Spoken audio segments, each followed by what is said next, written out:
Hey everyone, Tom Fleming here. And if Marvel cards are your thing, then you've come to the right place with the Marvel Card Collectors Podcast.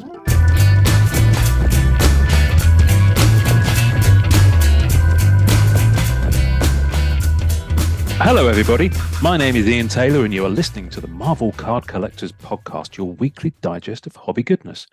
Joining me this week are two titans of the hobby. First up is my good friend, taste barometer and enabler, Donny Rider. Senior writer at Hipsters of the Coast, true Magic the Gathering aficionado, and original art connoisseur. He also has a very fine beard.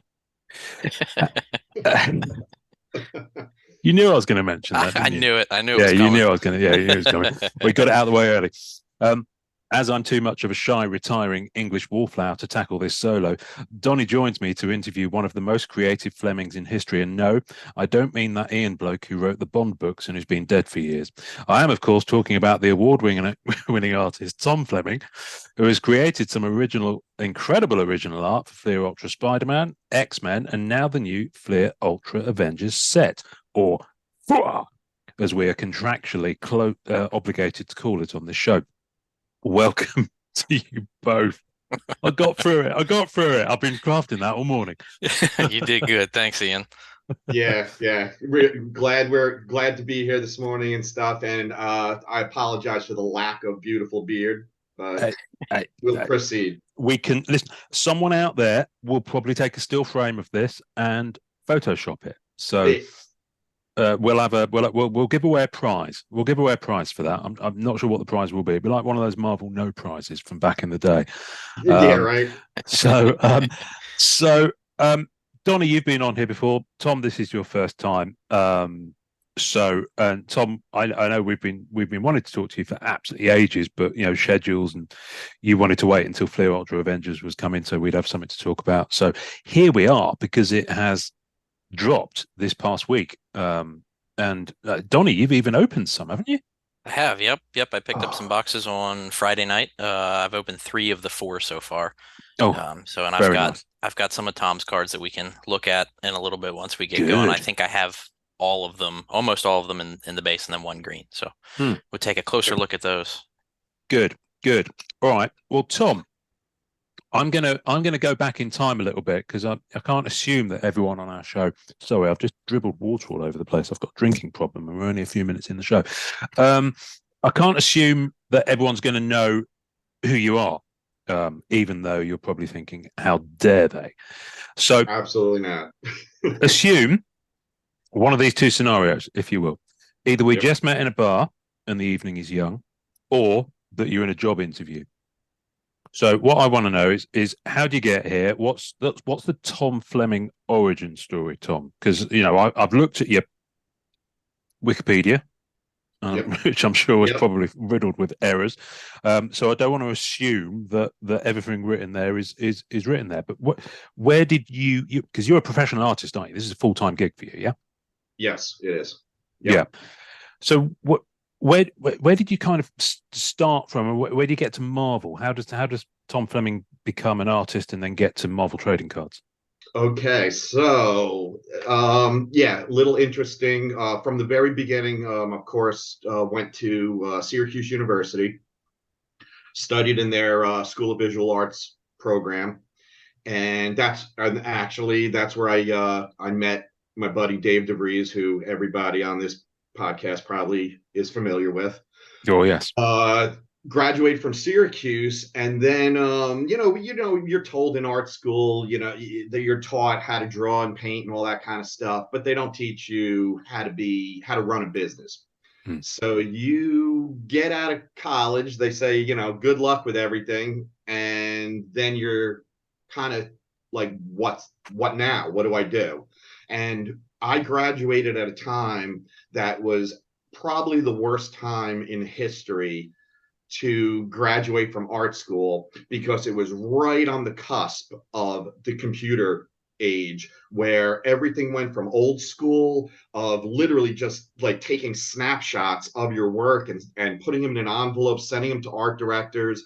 They have a stack of submissions on their desk, and you wait years for them to even get to them. And you most likely never even hear back, and you don't even know if they saw your work. Then, because we graduated in the late 80s, I had to teach myself everything about computers, scanning images, Photoshop, even, web design, all that kind of stuff was not part of my education. So it was all self-taught. And then you start dropping your portfolio off. I, grew up right outside New York City and thought that, all right, drop the portfolio off. The first portfolio I ever dropped off was to Alfred Hitchcock's Mystery Magazine. And that was, it was based in Manhattan. And I got an immediate call back. We'd love you to, work on the magazine. I was like, oh, they told me this was going to be tough, and I thought that it was going to be, cover work, because that's what I want to do. And by the way, backtracking a little bit, I never thought that I would work in comics. My goal when I was in college, my dream was to just do fantasy art. I was into, the more realism and dragons, wizards, all that kind of stuff. And then started working at Alfred Hitchcock's, and it was a little bit of a surprise when they said, okay, well, here's your first assignment. And it was the little black and white illustrations on the interior, which they offered me $100 a pop. So after taxes, commuting into New York City and stuff, it was pretty much working for free. But that's what you have to do when you start your freelance career. It's simply, you gotta earn, the trust in the editors and art directors, and get a portfolio put together to prove that you can hit deadlines, et cetera, et cetera. So at the time, that was not enough to support myself. So I sold waterbeds. So I was a waterbed salesman.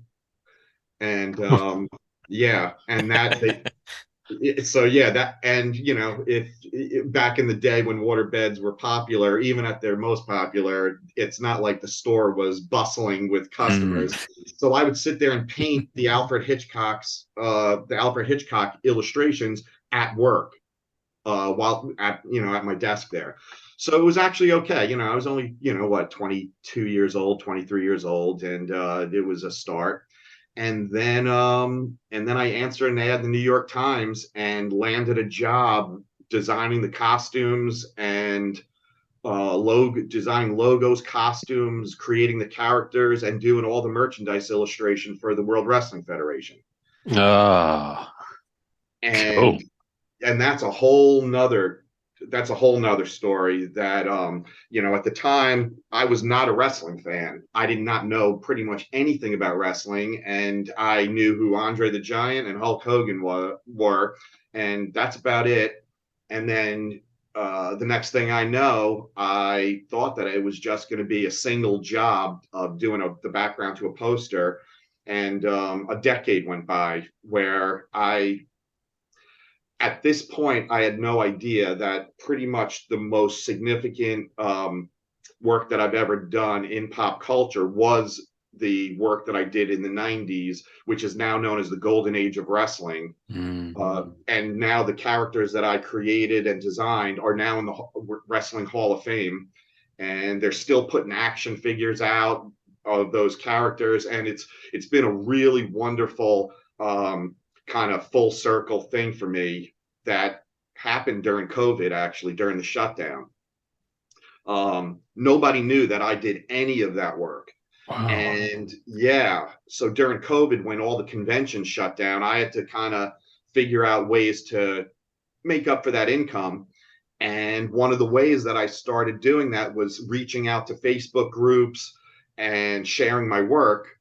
And I had no idea the can of worms that I was going to open up with the wrestling stuff. It was one of those things, and I got a small taste of, if you're familiar with the documentary Searching for Sugar Man, there was a little bit of that there, where people were like, oh my God, these illustrations and the work you did, that represents my childhood and my relationship with my grandmother. We watched wrestling together and we never knew that you did this work. And I just started getting fan mail from all over the world, and podcast requests, and it became this like crazy thing. Yeah, it was absolutely wonderful. And I just, I kind of giggled to myself of how ironic life is sometimes, and the unexpected, because I literally worked from 91 to the last job I ever did was 2002 for the World Wrestling Federation, now WWE. And I've never looked back. It was 30 years of me not ever kind of doing anything in the industry again. And then all of a sudden this whole phenomenon happened. And God, the fans, talking about starting a petition to get me into the Hall of Fame. And it just became this crazy thing. And, my heart, to be honest, my heart is in comics. It's, that's where that's when I get jobs in comics, that's, I feel at home. That's my, and so going back, the World Wrestling Federation kind of ran its course, and they started going through a lot of controversy, and it was they started laying people off, and it was time to start thinking about other things. And Dave DeVries, one day just said, "Hey, listen, man, I've been doing some DC Comics trading cards, and I have a gallery show in Manhattan. Why don't you come down with your portfolio and I'll introduce you to my art director and, see what happens." And I was like, "Dave, I don't know how to draw comics, and that's not my thing, but man, that does sound good." And I'm someone who does not pass up opportunities. I am gonna, if the opportunity's there, I'm gonna take it. And so I went down there, and my most vivid memory was Dave's work stole the show, but there was also work from Ray Lago, who is now a good friend, and it was fantastic seeing all that art. And that was back in the day when you could go. There was a lot of galleries supporting comic book art and things like that. And I met the DC editor, trading card editor, showed him my work, and I think it was Sean Taggart at the time, and he looked at my work, and it was a portfolio of wrestling illustrations and stuff that I've been doing for the last, at the time, that this was 1994. So it was like I was still doing wrestling stuff, but on my own, freelance from my apartment, not working 9 to 5 at the WWF. And I showed him the work, and it was pretty much, "Hey, looks good. I don't see much comic book work here." But so I thought it was don't call us, we'll call you, good stuff. And 2 weeks later, I get a call, and they asked me to do the Superman trading card for the DC Master Series, because the artist that was working on it could not get his face correct. And yeah, it was one of those things where I was like, "Oh my God, all right." So I've never done comic book work. They're being that, they're scrutinizing that much that they're offering me the job, and it's Superman out of, to start me off. And I was really intimidated. Sat down, did some drawings, faxed it in.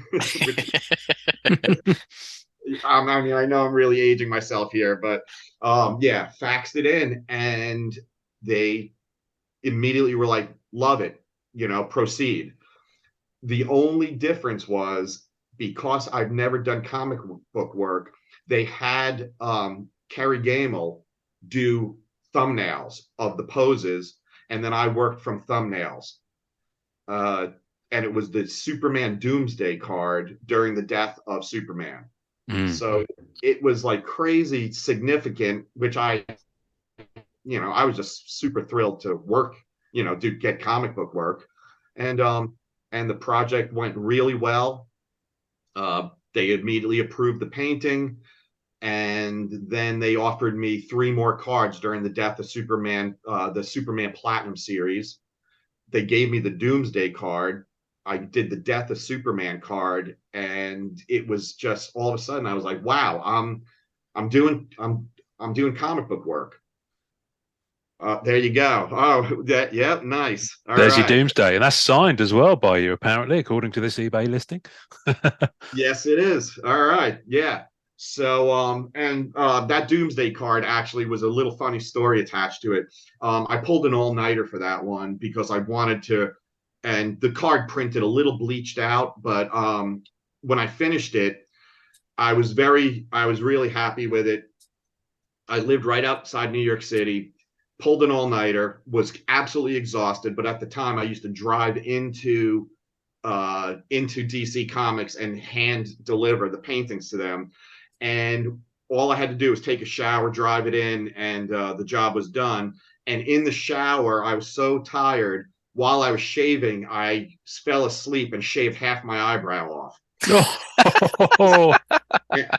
Yeah, it was actually, and I had no idea. I looked in the mirror and I was like, oh my God, this is crazy. And when I handed the painting to it was actually Larry Daly for that set, the art director. And when I handed him the painting, he actually took the painting, and I saw him like kind of look at me like, and then look at the painting. So yeah, so that was a little funny story. But anyway, that was the start, working for DC. And I know this is a Marvel. Yeah, we can cross the streams for you, Tom.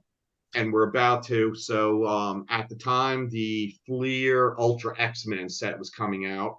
They were hiring, and Dave gave me the contact information for the Marvel editor, sent in my DC stuff to them, and then the ball started rolling.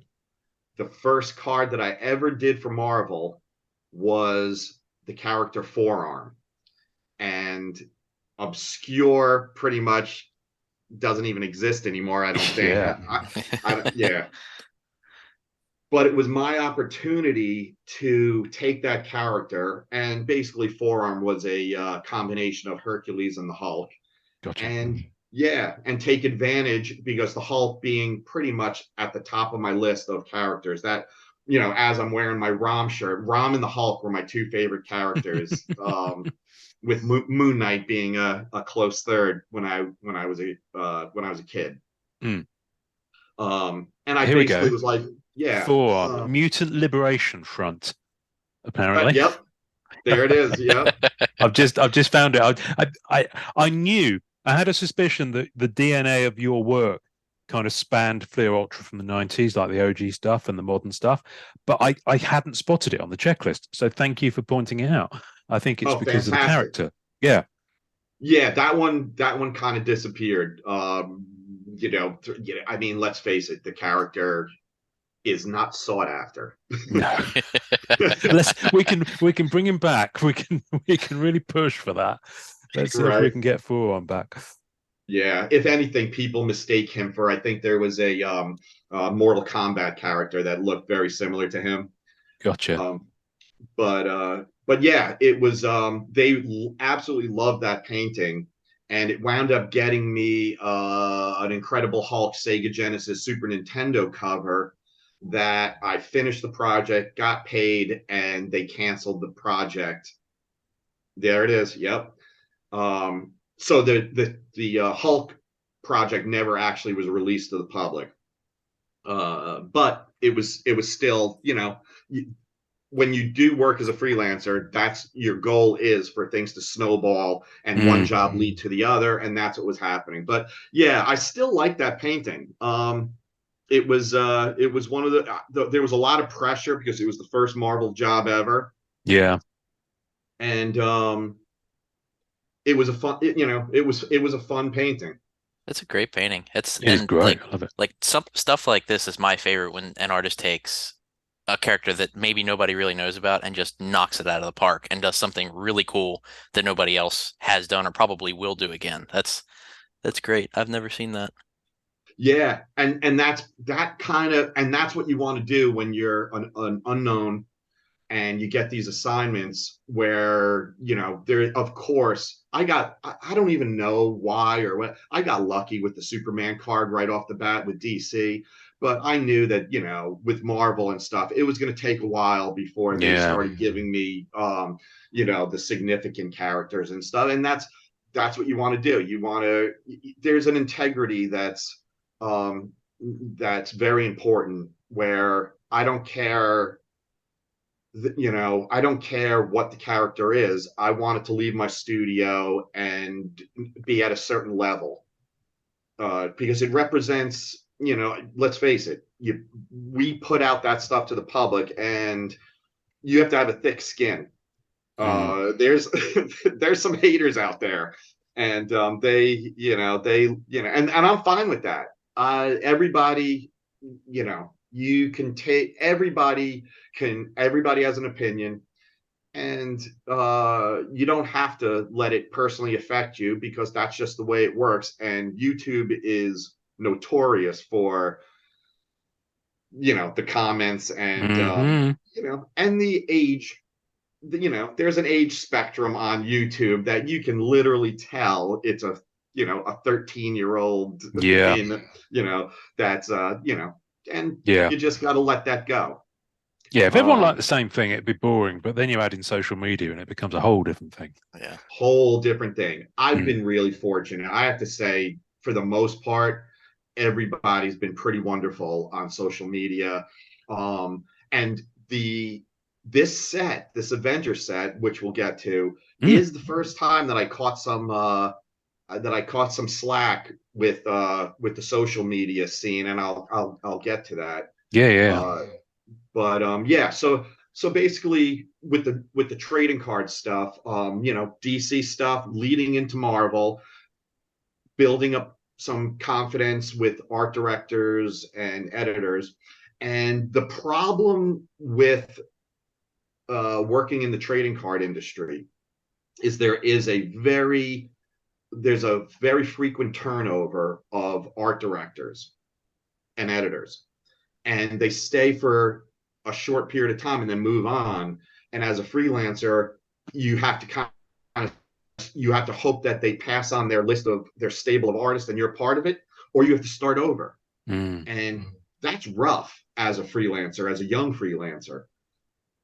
So with the Marvel stuff and the DC stuff, it was actually quite, I was fortunate. They did very often pass on the list and use the same artists, introducing new artists. And, and you guys know, a lot of the sets in the 90s there was a group of guys and not as many gals as there are now, which is really nice to see the females get their chance. And they did, use a lot of us over and over in the set, which was a really nice, stable income for the most part, because back in the day, as you probably know, they paid way more than they do now. Wow. To actually do the trading cards. I mean, I'm talking 3 and 4 times what they pay now back in the 90s. Wow. And yes, now the difference is the original art makes up for that now. So gotcha. Yeah, so please, everybody, understand that doing these is a passion, and we love this stuff, and this is what we've wanted to do since we're 9 years old. But we do have to make a living, and so the money and the income and the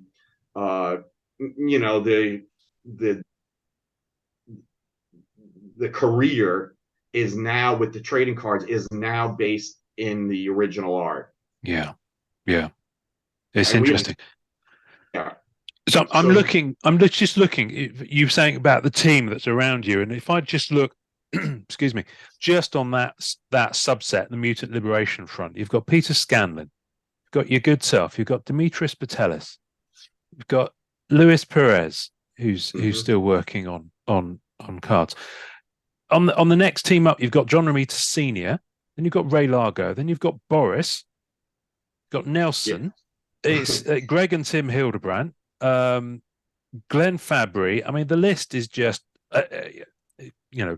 it's a well-known list. And the interesting thing for me is that with these newer sets, I mean, I don't want to jump ahead too quickly, but with these newer sets, there's a pedigree and a trust if you're going to bring this brand back 20 years later, which they did.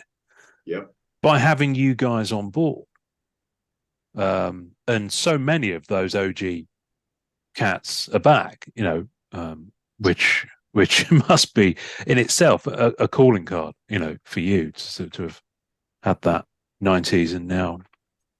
Yep, absolutely. As a matter of fact, and this is another wonderful thing. When I started, I've always been a huge comic book fan since I've been a kid. And a lot of these names that you just mentioned, I was already a fan of. Started working in the industry, and now I'm very good friends with a lot of them. So it's really nice when you are influenced and somebody is, a part of your, development growing up as an artist, and then becomes a friend in the industry and stuff. So, there's so many names that I can name where I was just like, oh my God, it's, full start, hanging out with my buddies in middle school and stuff, Joe Jusko being one of them. I mean, I was looking and collecting Joe's covers for the Incredible Hulk magazine and Conan and all that stuff. Yeah. And met him years later. And the funny thing is, he's not that much older than me, but he started at such a young age that he was an influence, and he was one of the only painters working for Marvel at the time. Earl Norem, Joe Jusko, Bob Larkin, and maybe maybe a couple more, and that was it. And I wanted to be a painter, and they were painting, and so it's a really wonderful thing to now be friends with these people that were part of the artistic development. Yeah. And then flash forward to, I think it was 2017 when they brought the Fleer that's brand right back. I got the call from Jennifer Wu, and I can't thank her enough, because that exactly what you just said was that her description was, we're bringing it back, and we want some of the old school guys that did the 90s work in the stable, and some fresh talent, some younger up and comers, and do like a mix of artists in this set. And that's exactly what they did. And I was just so grateful for me being one of the names that she decided to bring back to this day. And when somebody does something nice for me, I don't forget it.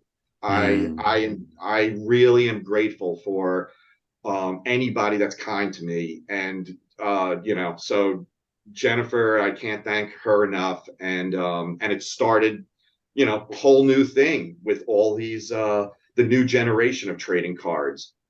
Yeah, I mean, it must be bonkers now to have people discover your work now and then go back and say and be like, OMG, there's 90s stuff, and then there's all the fantasy work that you were doing through the noughties, and all the other work that people can discover as well. And it's just I dug into it earlier on, and I was like, yeah, what a great character to have in the base set for Fleer Ultra Spider-Man. Yeah, right. I mean, it's superb. Do you get to choose? This is the one thing I've been meaning to ask, because someone asked it the other day about another set. Do they, like with these newer ones, do they give you an option or a choice, or do they just say, right, these are the characters you want to do? Is it very prescriptive brief? It started out as, these are the characters that we're giving you. Do you want them or not? And you say yes or no. Here's the price, and that's it. Wow. These days, the last two sets, the last set that I worked on which I can't talk about yet, of course, because it's I can't mention it without Fleer, without Upper Deck, of course, making the announcement first. Sure. But I guess I've gotten to the point where they just gave me the list and they just said, pick any characters you want. Wow. Yeah. That's awesome. And it is awesome. And it's also a really difficult choice when you're a comic book fan to narrow it down of like, oh my, and I only had time to do 4 paintings. So the choice was this. I said, you know what?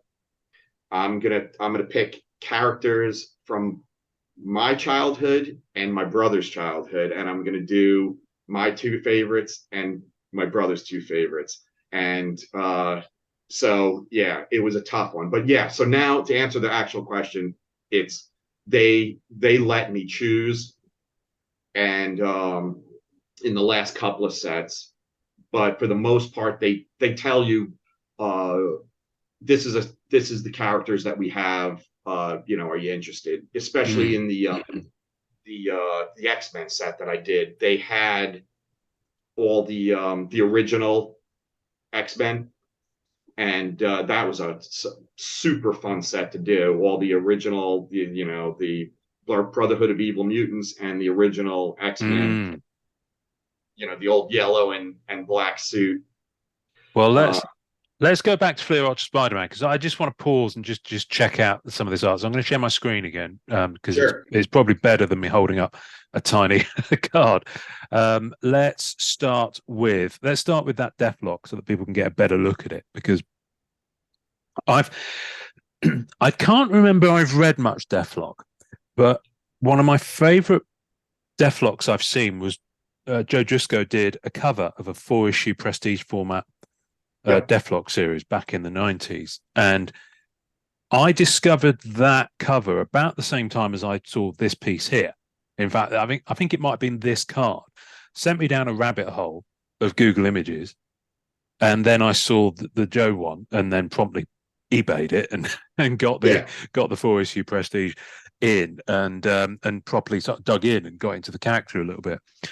But I mean, where do you start? What's your kind of process for this kind of character? Because I'm guessing if you're into comics, you'll know the character, so you might have a good idea of where you're going to go with it.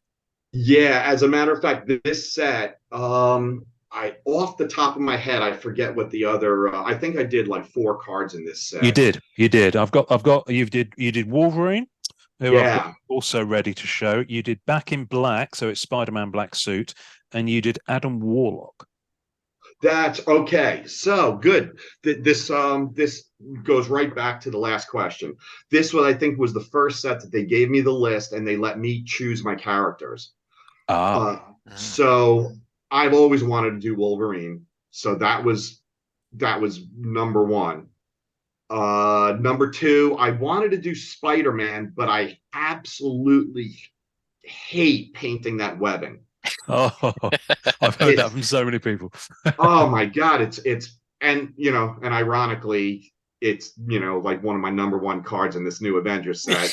And I finally I embraced Spider-Man's webbing on this set, but that's why I chose the Back in Black, because I always loved that symbiote costume, the black costume that led into Venom. There we go. So the joys of Mr. Google.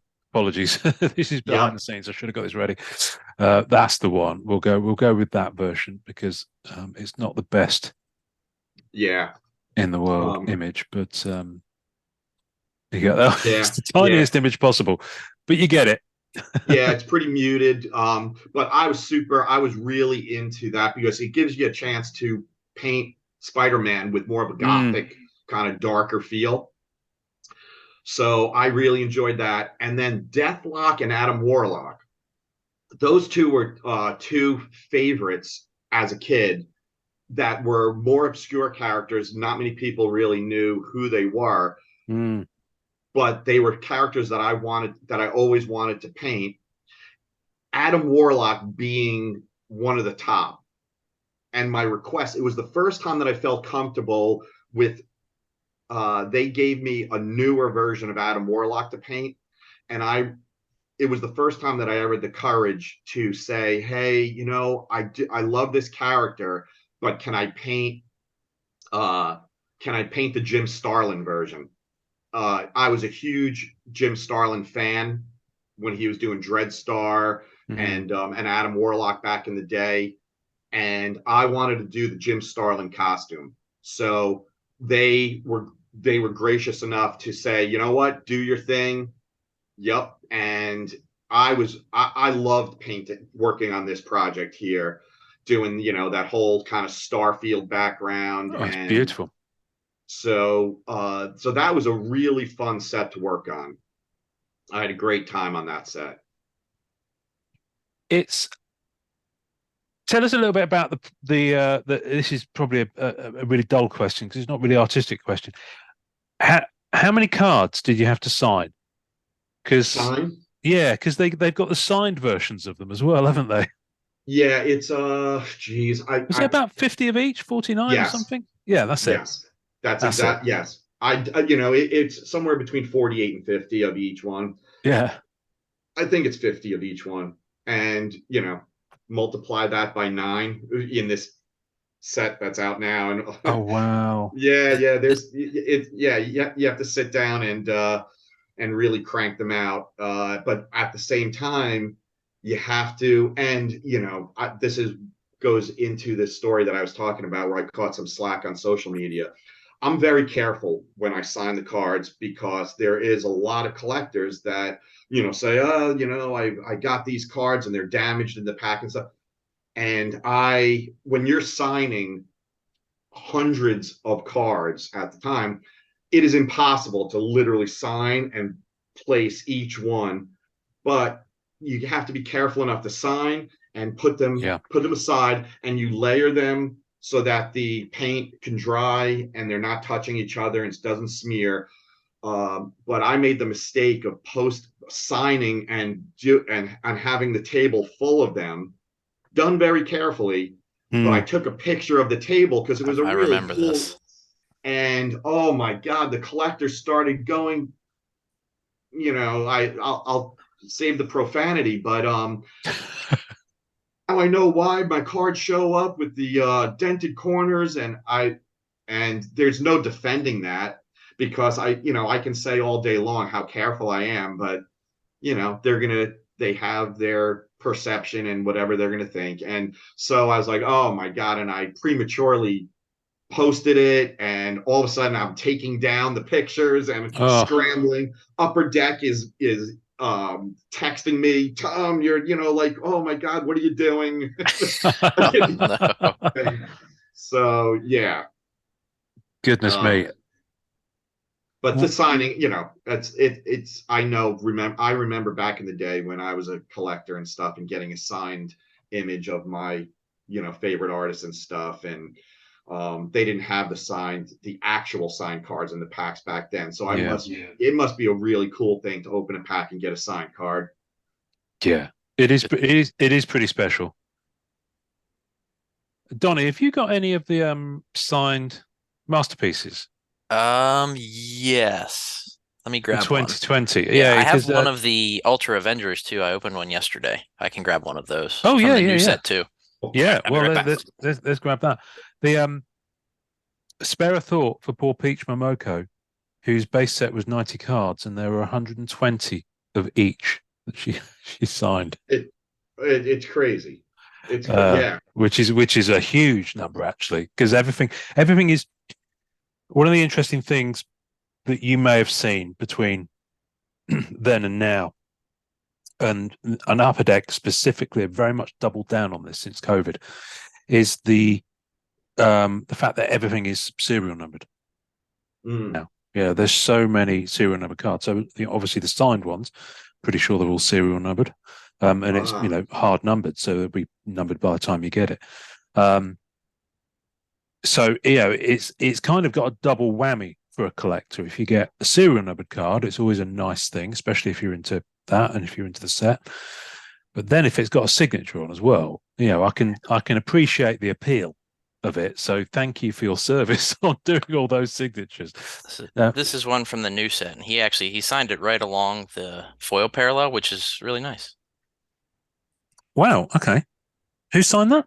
This is John Grello, number to Okay. 63. Number to 63. Okay. Yep. Interesting. All right. So that's because when the Avengers started. That's right. Yeah, a little tidbit of how things have changed a little bit. These days, they actually give you an example and tell you where they want you to sign the card. Oh. So we do not have our choice of where to sign the card. They tell us, and generally, it's through the top from the bottom up. It's a third of the way up across the middle, generally. Yeah. So yeah, they actually give us a sample image with a signature on it to be like, sign in this color, this in this placement. And they didn't do that back in the day. And back in the day, I think there was only one set that they asked us for our signature, and they actually printed the gold foil across the middle. Yeah. They did that. Yeah, most of they still do that with masterpieces. They do a gold foil signature series on that. But yeah, Masterpieces 94 had that. Fleer Ultra Spider-Man 95 had the printed signature version. That's it. Yeah. That's it. I can't remember if Fleer Ultra X-Men 95 had it. I don't think it did. And listen, some of these signatures are works of art in and of themselves. I refer you to Simone Bianchi's signature, which is just gorgeous in whatever context you see it in. So Fleer Ultra X-Men 2018. So you did, I think you had one base card, which was Deadpool, which I don't have a copy of because it's not a set that I've kind of chosen to go for. But you did that 10-card chase set, the originals that you mentioned. Yes. And you got to have some fun with this. I remember you posting these into the group because when I set up the groups, they're not long started, and you were posting some of the original art, I believe, and some of the original pencils in there as well. Yes. So that set was the first set that I really felt, one, they gave me, it was 9, I think 10 cards altogether, 11 cards. Yeah. 10-card chase set. Yeah. Yeah, it was a 10-card chase set. And one of the deals was I don't know how familiar everybody is with my work, but one of the things that I've done outside of the trading card industry was I did a series of JSA paintings of the Golden Age JSA characters in a more modern version. And nice. I've become known at taking these Golden Age characters that have not been painted. Pretty much Alex Ross is the only one that's painted them in a modern kind of feel. And Upper Deck saw that stuff, and they thought that it would be a great idea for me to take the Silver Age X-Men and do the same thing with that set. So I was thrilled to do all the original X-Men. And part of the deal was, I said, you know what? The deadline was pretty tight, and I was very hesitant about accepting that assignment because I am not the fastest painter around. And I am very serious about my deadlines. And when somebody hires me, I take my deadlines really seriously, and I do not want to blow a deadline because I have a lot of pride in professionalism. Yeah. And I know that artists are notorious for being difficult to work with and maniacs, to be quite honest. I'll be a maniac in my personal life, but professionally, I want all art directors and editors to know that I can hit a deadline and be professional. So that's all considered when somebody offers you a job. And I was like, wow, the time frame was pretty short, and it was 10 cards. But I said, you know what? I'm gonna give it my best shot. And I said, I would love to do the X-Men, but can you do me a favor? If I take this assignment as a favor, can you give me the Deadpool card? So that's why it was only one base card. And then it was a kind of deal that we made They did me a favor of, because I wanted to, Deadpool's such a popular character, and they did me a favor of giving me that Deadpool card by accepting the job. Nice. That's cool. Nice.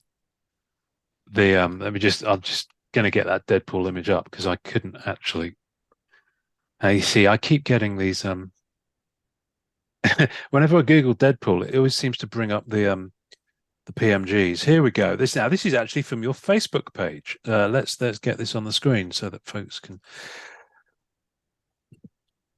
Yep. I love it. I love it. You've had fun with that, haven't you? Look at the way you've done the light on that as well. Yeah, that was the first one that I think Upper Deck. I originally had him holding a gun, and that was the first time that Upper Deck told me to replace the gun with a knife. And where they started putting things started getting a little bit there was more rules. Right. It started out as don't point a gun at the audience.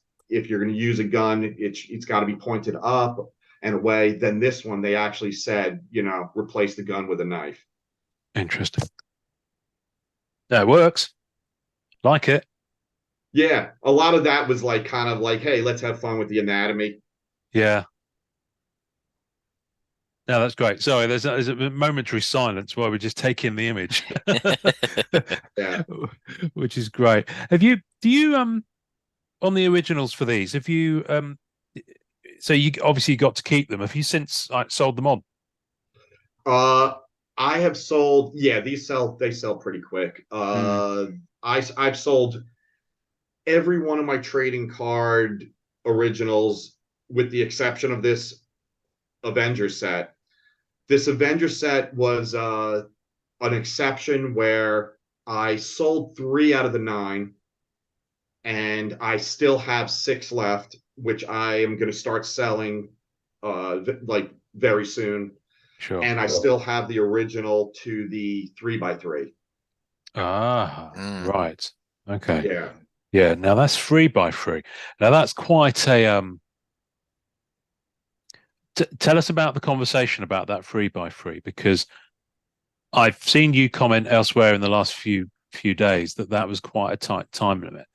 But the thing I'm interested in is that the 3x3 or the 9-up, I guess you could call it, has previously been the kind of purview of Messrs. Hildebrandt and Hildebrandt on the 90s set.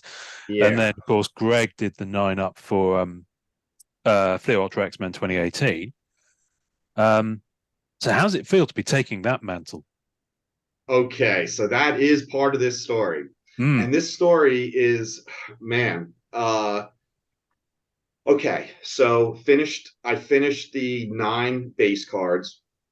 That was a done deal. I got a job doing a whole wrestling project where I pretty much worked harder than I've ever worked in my life. I did 23 paintings in 25 days.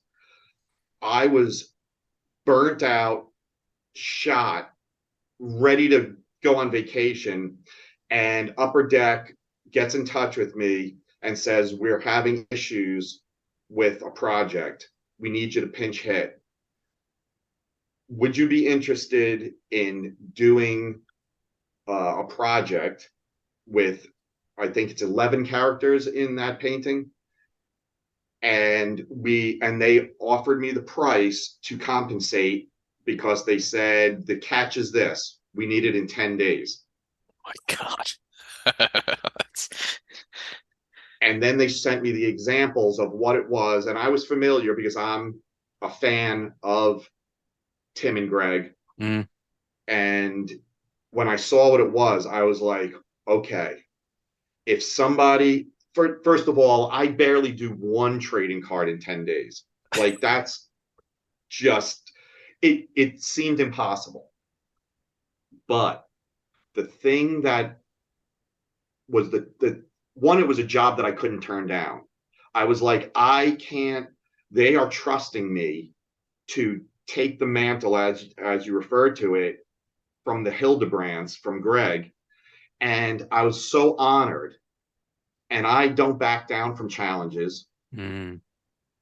I said, there's no possible way I could say no to this project. And I said, there's no possible way I can finish it in 10 days. But I didn't say that to them. I really just said, okay, I'm going to do my best. And they understood how impossible the task was. But I'm someone that once I take on that, once I say yes, the pot of coffee goes on. And I was working pretty much 18 hours a day. Oh. I worked pretty much around 16 to 18 hours a day, canceled vacations, like in that 10 days, I forget, something was going on personally that I had to cancel. And when it all came out, I believe they wound up giving me 13 days. So that project was from beginning to end, 13 days done. And it was one of the proudest moments of my career, that who I took the mantle from, the amount of time, and let's face it, the characters, my God, the Hulk, Thor, Iron Man, Captain America, I mean, it was just one of those kind of dream projects. And of course, as a freelancer, you never get the combination of the dream project with the deadline you need for the most part. And there was sacrifices that need to be made with some of the figures, and a lot of people don't realize that that all these factors come into play when you're working on projects. And some of them, I had to make choices of which ones I was going to put the time into and which ones had to be sacrificed. There was some of them that I literally had to paint. I was like, from beginning to end, this character needs to be done in 2 hours, drawn, painted, everything. And that's just that's the nature of the beast. You can tell I put a lot more time into Captain America and Thor than I did into Captain Marvel. Cap right there. Yeah. So that was a challenge, one of the biggest. And now it is going to be offered as not a limited edition print. It's an open edition print, but I think of only 100. I signed 100 prints that Upper Deck will be selling. I'm sure now that the set is out, they're going to be announcing that at some point. Definitely.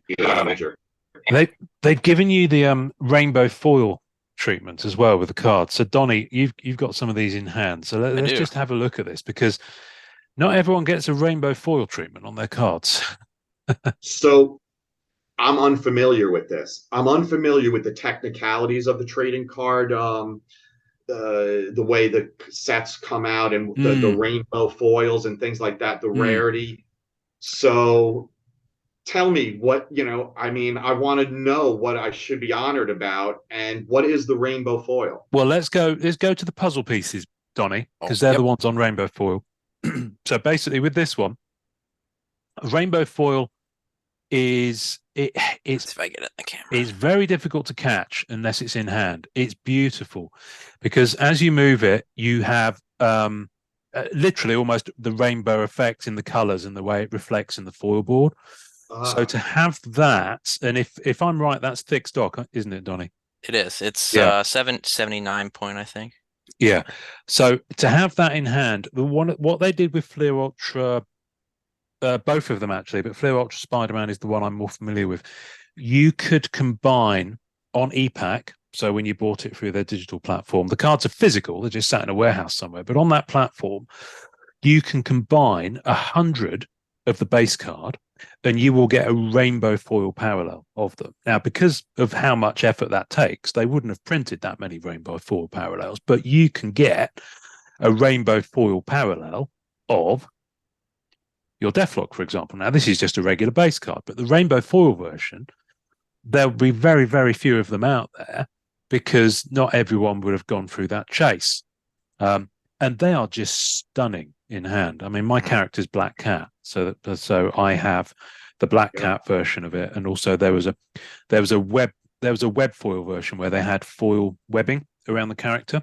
Yes, yeah. Familiar with that. And you can do the same with the rainbow web. You can get a rainbow web foil, and you have to get 100 of web foils. The problem is that the web foils with perfect collation were only one in every so many boxes. You would hit the same character. So the rainbow web foil of this card, there'll be probably 8 to 10 in existence. Oh wow! If that. Okay. So when I say rainbow web foil, it was different on Fleer Ultra X-Men. There was a rainbow web foil parallel of the entire set, and you still had to combine to get to it, but it was a lot lower. But for me, it's kind of a royal high mark because it was so difficult to get them for Fleer Ultra Spider-Man. Wow. So the fact that they've given that, and it's such a beautiful treatment, it really is. The fact that your 3x3, your 9-up, has been given that as out the gate means that I personally, I've kind of already chosen the elements I'm probably going to collect from this set, and that is on the list because it's rainbow web foil and because it's a 9-up puzzle, and it will just look astonishing, Yeah. Wow. And they also they don't fall. They're kind of hard to pull out of boxes too. I don't know what the hit rate is, but it's not a lot. Yeah. So I think they'll be tough for people to complete as well, and people love a challenge. So yeah, it's brilliant. But in terms of the base, because you did hold up some base there, Donny. So Donny's kind of my my. On the game show they have people holding up the prizes. I'm Van. Donny. This is Donny. Yeah. So we've got Black Panther. So let's pause on the Black Panther for a minute because I'm seeing a lot of love for this image on the comments and the things like that. Tell us. Let's dig in a little bit. Some of the composition and some of these pieces from this set, just because that's the one that I guess is the most fresh. Tell us about this piece and where this came from. Okay, so first of all, that was one of the cards in this set that I was honored to, because Black Panther is so big right now. Huge. I was just like so honored that they gave me the Black Panther over all the others, including Spider-Man.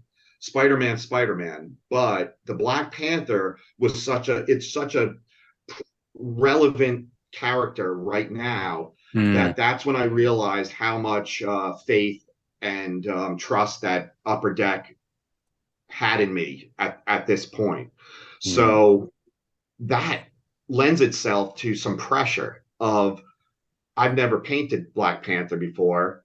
And my God, I'm like, all right, what do I do with this character in a trading card that's going to be, shrunk down, this. And I pretty much wanted to do kind of a regal type of pose, but I really had that need to do that jungle, a very, very intricate jungle background.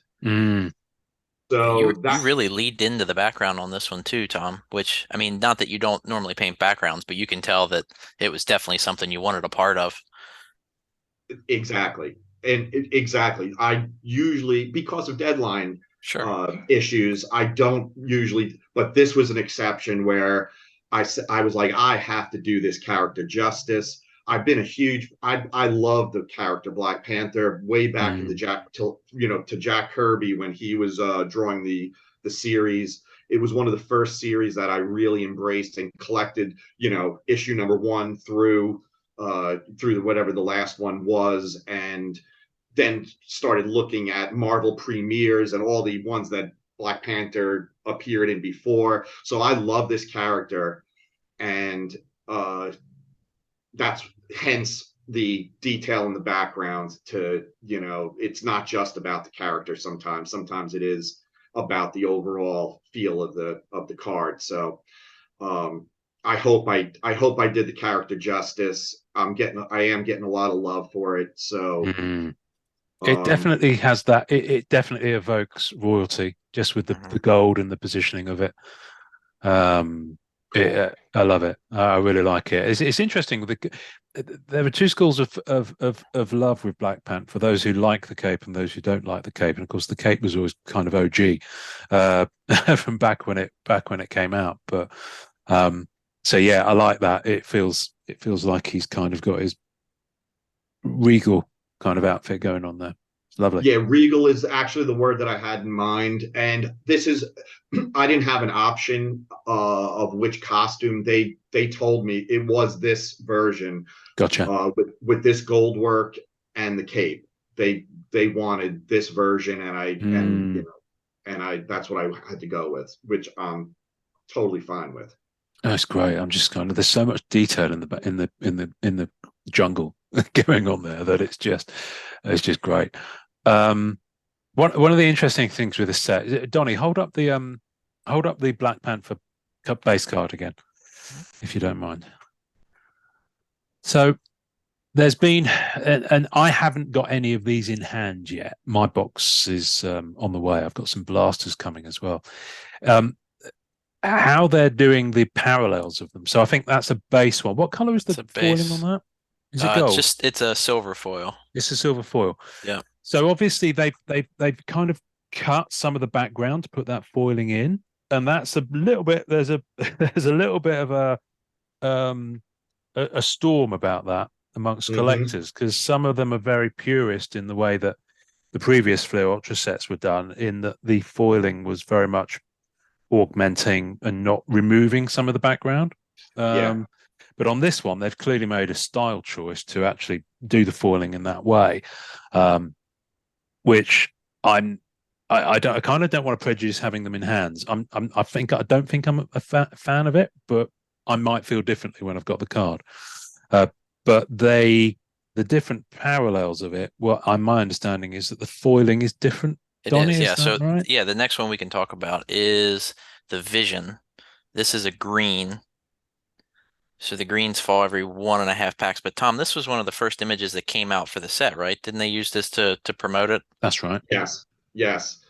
And not only that, but I can't tell in the image, but okay. So when they released it to promote the set, they isolated the image and created a whole different background where my painting has that cape going into a concrete wall, and he's coming, and it was a really kind of odd thing, because when you isolate that, take that wall out and just put that background that they put, it almost, the pieces of his cape were kind of floating in a kind of awkward position. So right. I wasn't sure how the fans were going to receive the image of like, well, this wasn't my choice, guys, this was something that was done to the card. And I think most people focused on just the actual figure. The concrete made its way back, so it has your background in there. And this is another one too, I noticed just from looking through your cards, where you have the character that's like breaking the frame, like he is literally moving towards us. I've noticed that's a thing that you seem to really like to do, and it works really well at trading card size.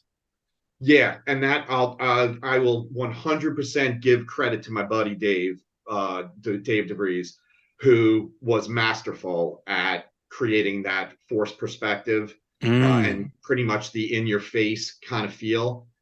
Yeah, I don't exaggerate and do that as much as Dave, but it's certainly, he was doing trading cards before I did. And to be honest, I think Dave did some of the best trading cards ever done in the industry. His Marvel masterpieces and some of the other paintings that he's done. And so anyway, he's it's nice when your buddy is a big influence on you, and I have to give credit where credit's due.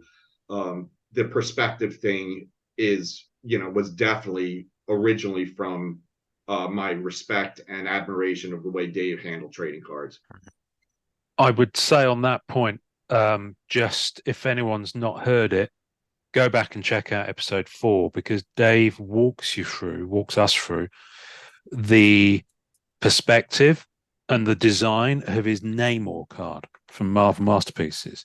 That is a gorgeous piece. To my mind, and I'm not a fan of Namor the character, and I'm not a fan of the visuals of Namor. It just doesn't float my boat. But that card is, for one of my top ever images on a Marvel card. It's just the way, I mean, Dave describes it better than me, but just the way the eye flows across the piece. So I posed for that card. me and Dave, for reference, we would pose for each other, and yeah, and so I, back in the day and stuff, I posed for that Namor card, and yeah, there was man, that is one of my favorites of all time, also. Mind blown, cool. mind blown. I've been admiring your form all these years, Tom, and I never knew it. Yeah, me and Dave. So I'm gonna grab a piece right off the wall in front of me where you guys can't see. Yeah. This is a painting that I did way back when, and this is a painting that Dave posed for, and this was for the Ultra X-Men, or no, well, Spider-Man, Ultra Spider-Man set. Yes. And this was one of the proudest moments because with back in the day when me and Dave were in Syracuse together, learning, wondering if we were even going to make it as professional artists, we sat on the roof of our studio overlooking Syracuse and wondering, like, yeah, what's in store for us, this and that. When this set came out, remember back in the day when they did those 4-ups, yes. where they chose out of all the cards in the set, they chose one of mine and one of Dave's, and we were on the 4-up together. That's cool. That is such a significant moment for me and my friend being on that 4-up together, to the point where I had to seek it back out years later and be like, I mean, it's hanging up back there. Yeah. And so, yeah, that was one of those things where, like, oh, Dave, I think we've made it, that kind of thing. And it was nice to make and together, not just individually. Yes. I'll grab one more piece to show you guys, since it is. I'm fascinated by the stuff on your walls. I can imagine it's in Aladdin's cave of gloriousness in there. So here's a birthday present that Dave gave me years ago.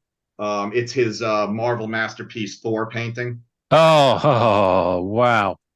So yeah. So we go way back. And it's nice to be a fan of, one of your closest friends. Oh, absolutely. That's awesome. Absolutely. Wowzers.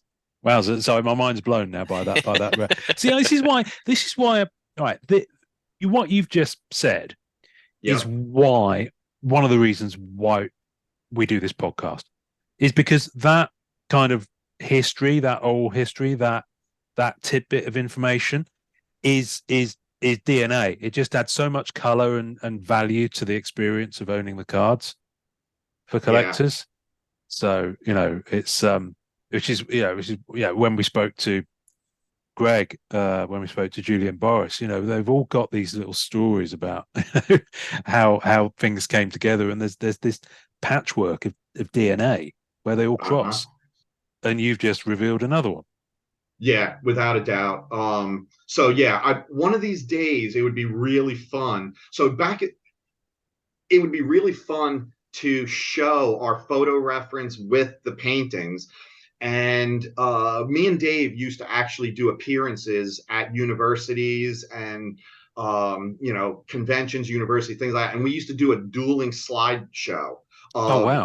Of his Wolverine, my Wolverine, his, and we used to do the same characters and flash on, because we work so differently. Yeah. He's very stylized. I work a bit different. And it was a really fun way to share stories of showing, he posed for this, I posed for that, and go back and forth. And to this day, I know, let's see, I'm trying to think of this Avengers set. To this day, I still use old photo reference of ourselves in new paintings now.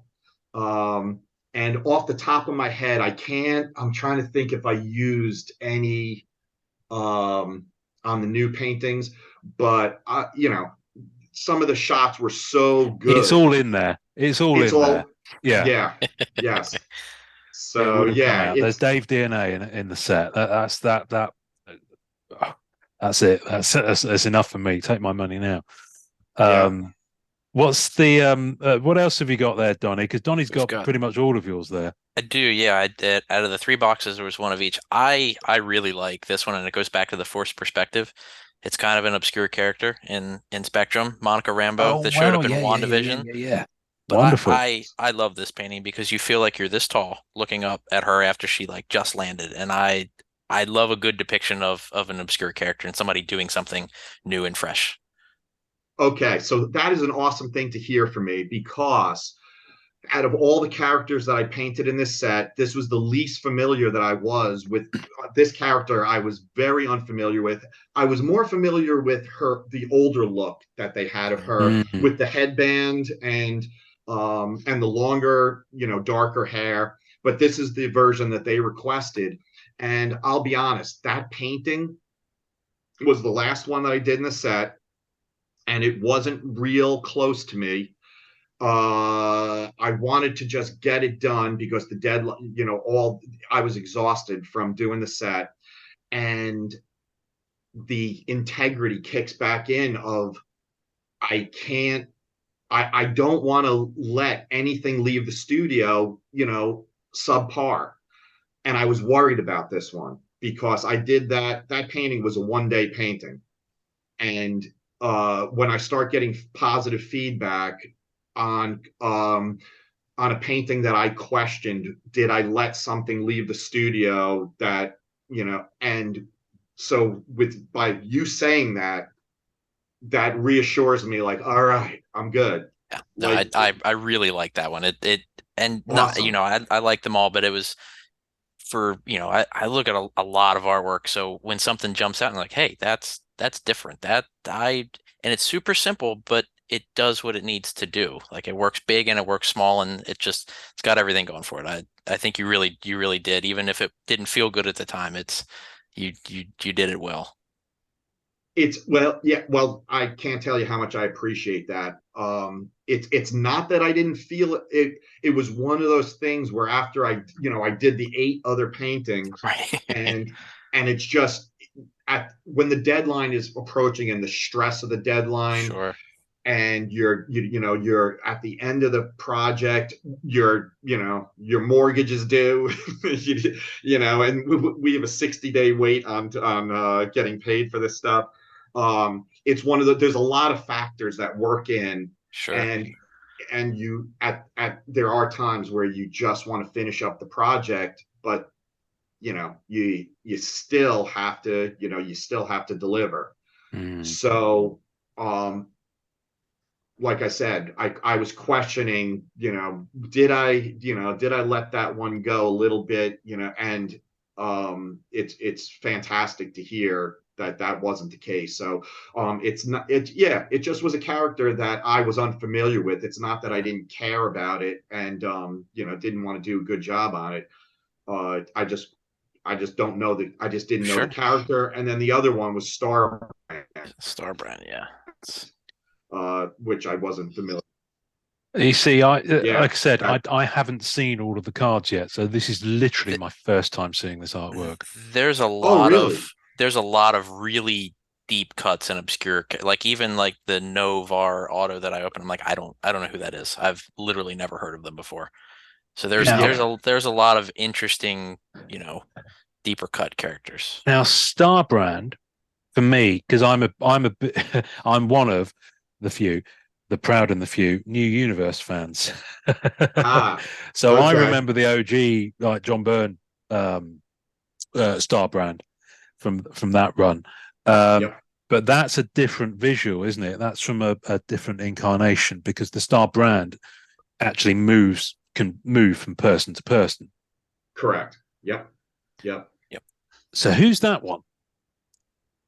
This is, let's see if it says it on the back. Because it Yeah. may say, I think you're the Yeah, holder this or the wielder is of the Starbrand at any one time. anomalous event. Kevin Connor is this one. Oh, okay.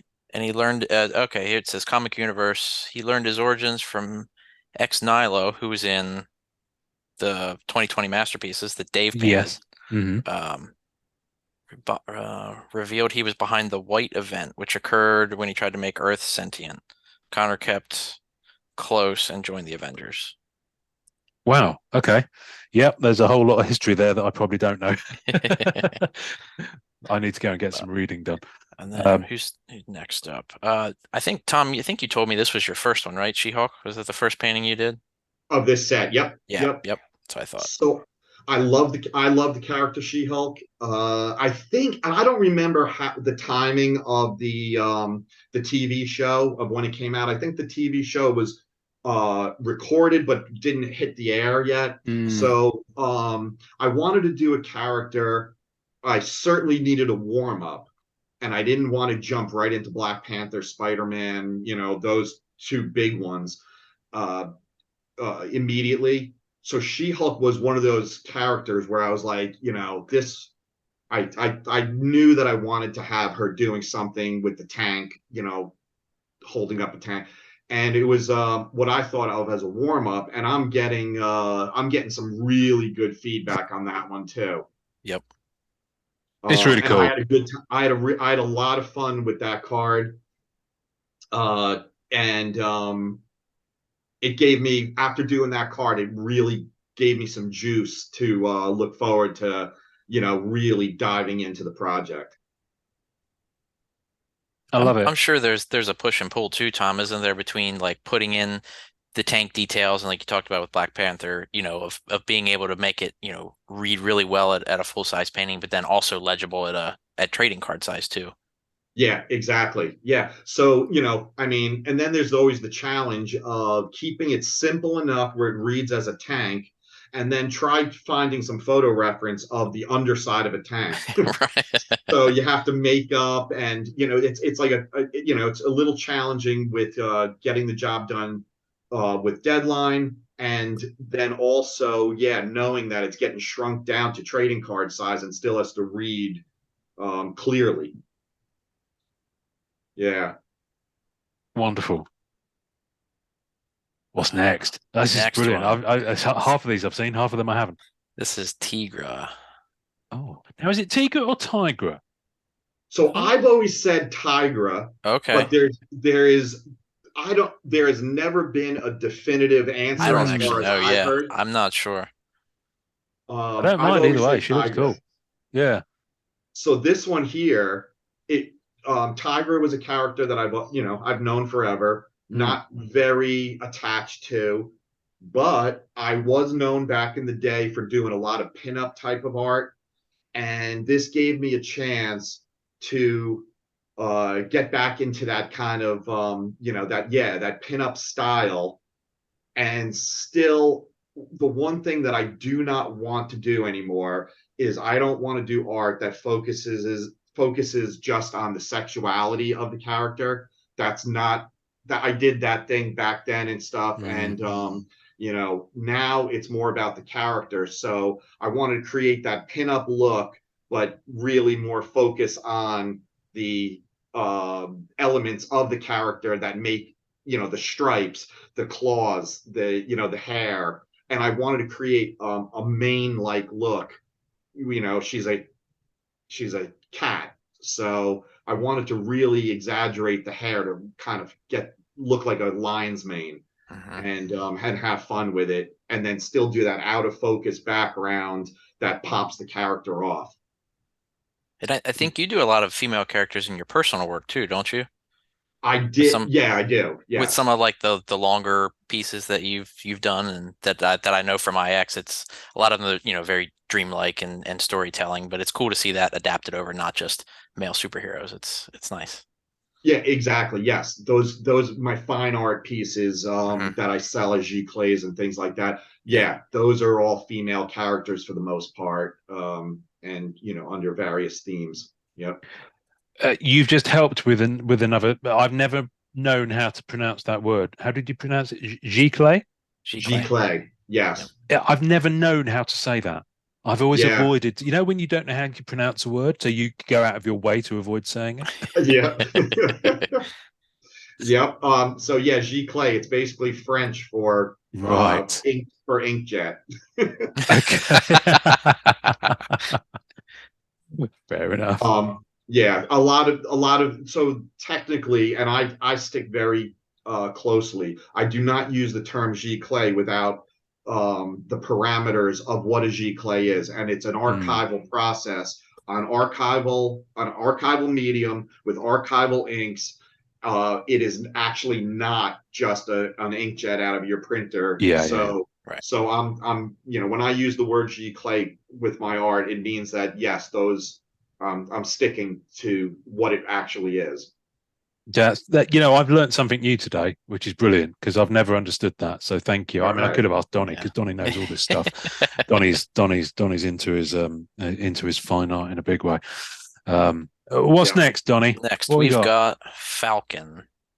Yep. Oh, brilliant. The birds in the sky. Falcon. That was another one. And the one thing that I really loved about this project was that it was all the versions of the classic character that I grew up with.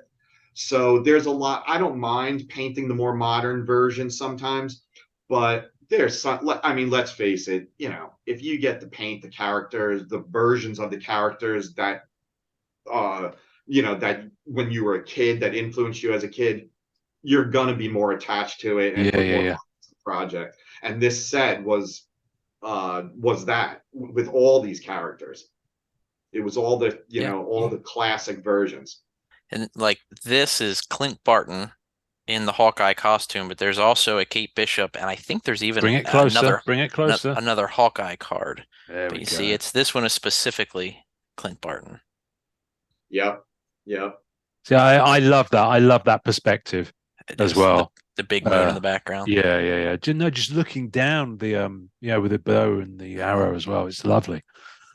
There's quite a lot of layers to that. Character. Yeah, he's another character that I've been wanting to paint for a while. Can I just take a moment with that and the Falcon card that you just showed to, if you can hold them both up. Sorry, I just thought it's good to take a moment here. See, Upper Deck have done something very clever here that they did with Marvel Masterpieces. They've allowed the painting to break through that foiling at the appropriate moments.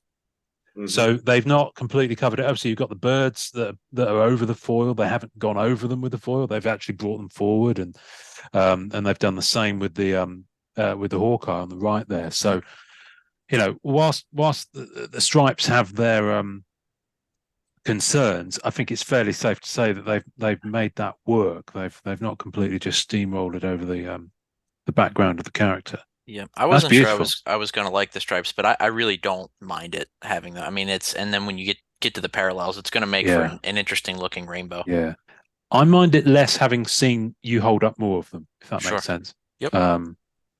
Especially with Tom's work on it. I'm just blowing smoke up your ass now, Tom. Right, what else we got?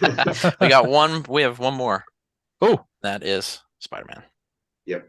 You've got it upside down? Nope. I'm kidding. Yeah. So it was in the pack like this though. Like they did. Was it really? Remember the black cats that got flipped in Masterpiece? Yeah, it was in the pack upside down. Interesting. So this card, there's a little story behind it. Yeah. I caused some problems with this card. And I know this story. It's good. So I did the sketch, sent it in, got approved, did the painting, and then Sam was like, there's going to be multiple tiers of approval that this painting has to go through, because originally I painted the Chrysler building behind him, and we're no longer allowed to do trademarked or copyrighted images. I had no idea that buildings would be part of that. Yeah. And for some reason, it was just a weird thing that I've always wanted to paint Spider-Man with the Chrysler building. Not the Empire State Building, but the Chrysler building, because of the Art Nouveau. I'm a huge fan of Art Nouveau. It's a beautiful building. Yeah. It's a beautiful building. It's Art Deco. And I was like, wow, that would be a really interesting background with New York City.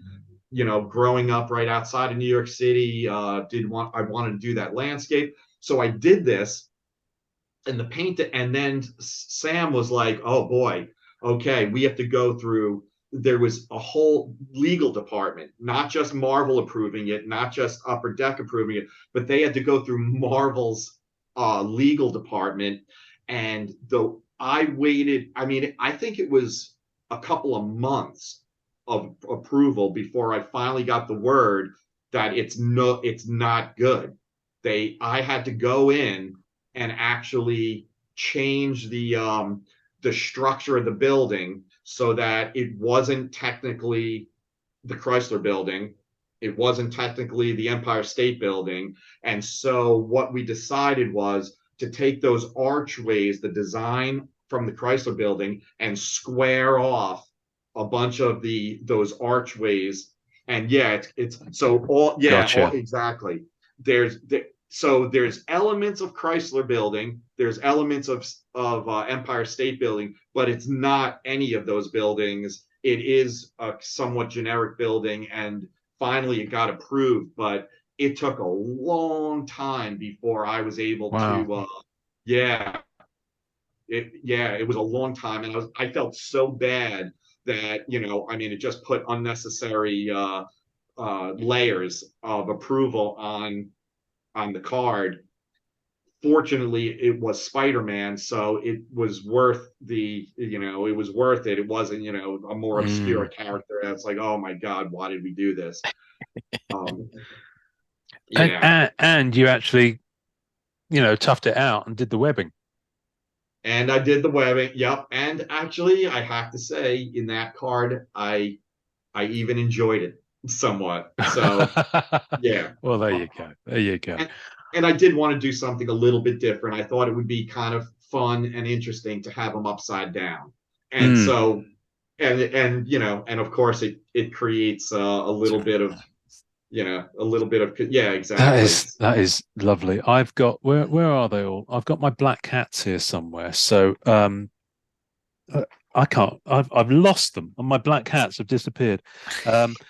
Dave Palumbo did his black cat for Masterpieces 2020, and she's upside down coming through a kind of a skylight.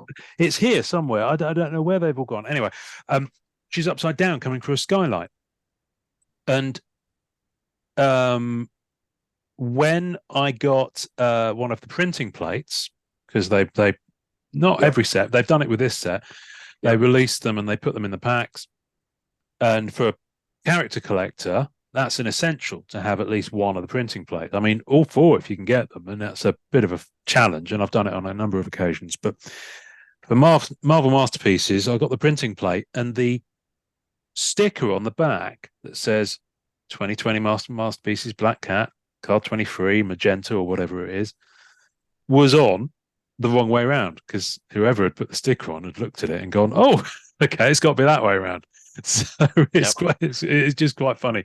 You sometimes do see that. So we'll have to pay special attention to the backs of the printing plates for this one when they come out.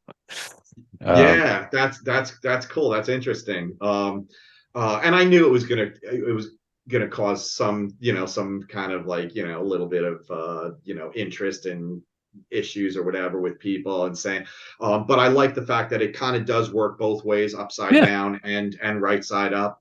It's part of the fun. Yeah, it does. It's yeah. He's hanging or he's walking a tightrope, because you got a little bit of web right here. You can see it in there. Yeah. And I'm glad they didn't crop that out, because sometimes you do little things like that and they crop it out and then it kind of loses that that effect. But I also did the hands going off the page, given that feeling that he's kind of like, is he holding himself up between buildings, or it's the actual sides of the card, that kind of thing. Yeah, that works quite well. I mean, I'll tell you what, the thing is with this thick cardstock, Tom, it's a bit of a commitment if you're going to go for the set. Okay, so I have a question about this. This is heavy. Yeah, these are your 9 cards. This is 9 cards. Jeez. It's kind of crazy. And overall, like, so I would imagine that they're doing this on multiple sets, and it's something that the collectors, that it does create a more higher end perceived value, or what's? Yes, it does. It's It's certainly on the more premium and the original art sets that they started doing it on Marvel Masterpieces 16 with 16. Joe returning. That was the kind of the main one. They had done some thicker stock before, but not that thick. I don't believe. Right. And there are some inserts that were really thick, like Marvel Gems had some lab created diamonds embedded in them, so they're like 130 point thickness because they have to Oh be wow. bear the insert into the card. I think they do give it an element, a feeling of quality, that's for sure. But I know from, for example, Marvel Anime for the Peach Momoko set, which is obviously a very different style, but that was on kind of more regular, I think 35 point stock, I think at most. Yeah. And it certainly didn't feel the lesser because of it. It's just a different kind of vibe. So I think an Unbound Fred Ian's set, which I'm sure you'll have seen around, that's on regular cardstock as well. 35, yeah. Yeah. And that again, so I think it does add, because they've started doing it with Fleer Ultra Spider-Man 17 and Fleer Ultra X-Men 18. Yeah. I get why they've carried on doing it. I think the challenge for people, not least of which the storage, if you are going to go for a full set, I think the challenge is that a lot of people, a lot of the hobby nowadays is very condition sensitive, which is why you probably got that feedback on that thing. Yeah. Because there's a number of reasons. A lot more people grade the cards now. So with these cards, if you're going to grade a card, you've not just got front and back and edges. You've now got 1, 2, 3, 4, 5, 6, 7, 8 corners to consider. Of course. The cutting across here is taken into account. So it's a lot more difficult to get higher grades on this thicker stock. Not impossible, but it is, there are more things that can go wrong. There are more things that can trip you up, I guess is the thing to say with it. And then the other element, of course, is storage. Now, I'm a binder guy for the most part. Yeah. I'm moving to one touches and the top loaders for some of my sets because that's so autograph Marvel movie autograph cards I put in one touches now because they're kind of they feel different. Yeah. It's an autograph of a famous person. It's part of your experience and connection with that property. So you kind of want to look after it. But if you're going to be bindering, it is tough because you've got to consider if you're going to have these binders, then they're going to stand upright. One of the biggest challenges is you see it sagging with the weight. Yeah. So one of the biggest challenges you have if you're going to do this is not having too thick a binder. This is probably too thick. Yeah. You have to split it down across a couple of binders.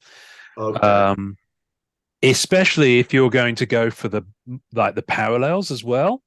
Yep. You think about this is Fleer Ultra Spider-Man 2017. This is the base set and most of the inserts, not all of them. I'm going to be splitting this over 2 binders. I'm going to put the insert set, the chase set, the base set into one, and then the opposite. And I'm going to slipcase them, get those slipcase binders, which means that the pages can't sag below the frame of the binder. So it's possible to do it, but you've got to bear that in mind. And also you've got to get the right type of pages so that when you slide the card in, you're not digging up the corners and that the pages have got enough give. And there are certain brands that you've got to go with. So it's quite a commitment, Tom. I'm not going to lie. So no doubt about it. And this is the beauty of this whole collectability, the passion that you guys have to actually do all of that. That's what allows us to make a living doing this stuff. So, I have 100% appreciation for all the efforts that the collectors go through to keep this stuff going. It's great fun. I do have a question for you. So if you look behind me is a bunch of the trading cards that I've done, and they're in those screw down. The Ultra Pro ones, I think, do BCW, those. Yeah. BCW do them as well. Mm-hmm. So those available with the thickness of these cards? I was going to ask you that very same question actually, because I want to get that 3x3 Yeah. into one of those, but I don't know if they make them thick enough. As of the last time I looked, they don't. But there's a guy on eBay that people post about in the group. I think it's like Hardball 34. Hardball. Yeah, He'll he make one, makes. but the BCW ones will only fit like they'll fit like Magic sized things. Gotcha. And that's Okay. it. Okay, because that's the big question. Because as you can see over, over You my need, left shoulder, there's a blank spot, and I am looking. I At some point, I wish they would make some of the screw downs to just hang and display these cards, because I think my last two sets, the X-Men set and the one before that, I don't have hanging on my wall, and I would love to put them up with the sure. rest of the cards. There will be two coming. It's going to be a Kickstarter in a couple of months. Somebody's come up with a frame that you can stick a one touch in, and then it's going to be interchangeable. I'll have more information on that. We debuted them at a gallery show I put on for Magic APs back in January. Okay. They work really well. I don't have one here because you heard it here first, folks. This is mind blowing. You're right. I sent mine out to the gallery because they needed it while they were waiting for the other ones. They'll be back here on Wednesday, but that could be an option for people with thicker cards because it will fit a regular one touch. Oh man. Wow. Okay. So Donnie, when that information comes, I will support. So I will hit you up with it, and I'll put it in the group because it was born from Magic side, but it has a lot of sports and Marvel and crossover. Well, wow. Donnie, I'm hoping Donnie will come back on the podcast and talk about it when he's ready to launch it. Sure, and you can have, maybe we can do some show and tell or images on the screen, or I'll have some here. I'll make sure I say when it's a product put out by Hit Point Press. So they do a lot of Dungeons and Dragons, 5e adventures and things like that. But they make a lot of cool gaming accessories too. So I'm going to help those guys promote it a little bit. But it's a really neat thing. I've had them here in hand. I just don't have one now. But I'll have some next week to show off. Yeah. In the meantime, Tom, I'm going to hook you up after this with the contact name of the guy who does that hardball. So he does make custom stuff. So if you want something to get, to get stuff on your wall, in the meantime, then he'll pretty much make it to order. Because the thing is with the originals, of course, you've got 10 of them. Yeah. So he'll be able to do you a 2 rows of 5. Right. Okay. And his stuff is good, and it's not particularly expensive. Yeah, he does a good job. It's really good. I can't remember his name now. I think it's Jeremy, someone. Anyway, well, I'll find his details and I'll swing them over to you. Fantastic. Lovely guy. I've been meaning to get some done as well, because this is the other thing about these sets, Tom, is that gone are the days of. Not gone are the days. I'm going to rephrase that. It's very challenging and a little bit disillusioning now, I think, if you're someone who used to collect master sets back in the 90s, because you could pretty much get a full set from a box, 2 at the outside, unless you were going for those gold printed signature ones, which were a much more longer thing. Nowadays, people, Donnie, you've opened that box. How many cards did you get in the box? It's 12 packs of 6. So 72, but it's like I don't even have a full base set from 3 boxes. Wow. And that's the thing. And there's some duplicates, and it's closer than I thought it would be. And I have 1 box left to go that I'm going to open today. But even for like your cards, Tom, I had 8 of the base, and then I had a Vision Green. But it's hard to even collect like a single thing. And I think an inner case is like 6 boxes. So I mean, it's quite a big thing to try to open boxes to collect a set. It's really challenging. Wow. Okay. So that is a big difference, because back in the day with us artists doing it in the 90s, when we finished a set, they would send us about 50 cards of each image that we painted and an unopened box. Wow. These days we get 5 cards of each and no product. So there's a huge difference of, and now, we know that it's way higher end now. The boxes back in the day in the 90s, you could get them at Walmart, Target, whatever, they were everywhere in drugstores. Yeah. And now I'm trying to do a signing at my local comic shop, and my local comic shop doesn't know how to get product.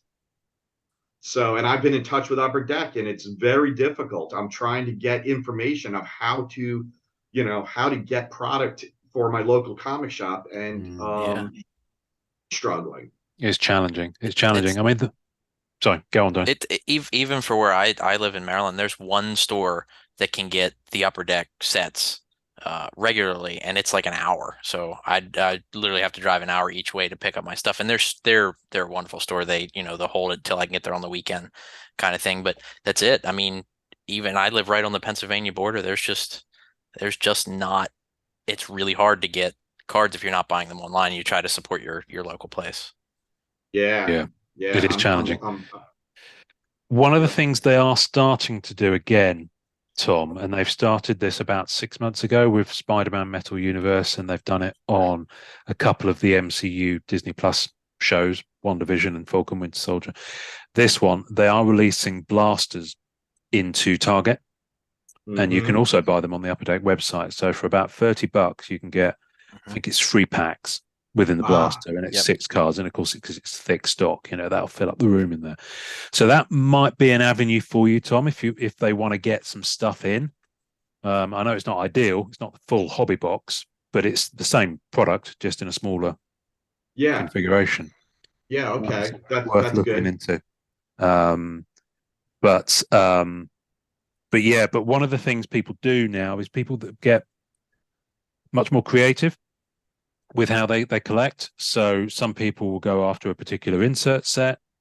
Some people, I refer to it as choose your own adventure, because the sets are so big with so many elements that they are trying to make it appeal to people who, might want to do it in different ways, so because, as Donny mentioned, it's very difficult to get a complete set. So some people will be trying to put together those pieces that in this set, the cards that are chess pieces. So you got pawns and you got all the pieces, and they're literally. Donny, I'll have one here. Oh, I look like that.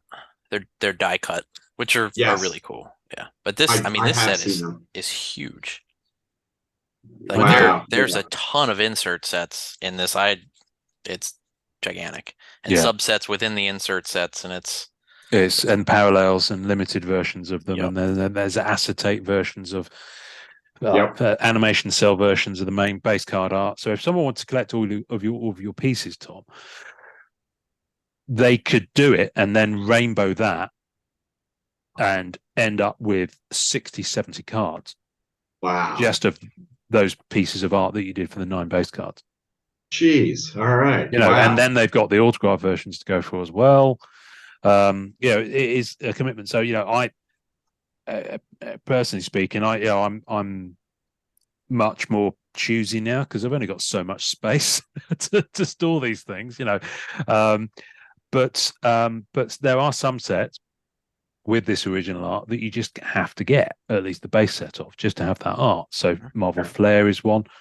So I know Dave was on the Marvel Flair set in 2019, and the Flair Ultra sets are the similar ones. Sorry, I'm looking at this card. I'm going to bring it up. This is not one of yours, but you did mention him at the top of the show, and I have a feeling you're going to be hanging with him on a live stream later on for someone else. Let's have an honourable mention for Ray Largo's Spider-Man from Flair Ultra Spider-Man 2017.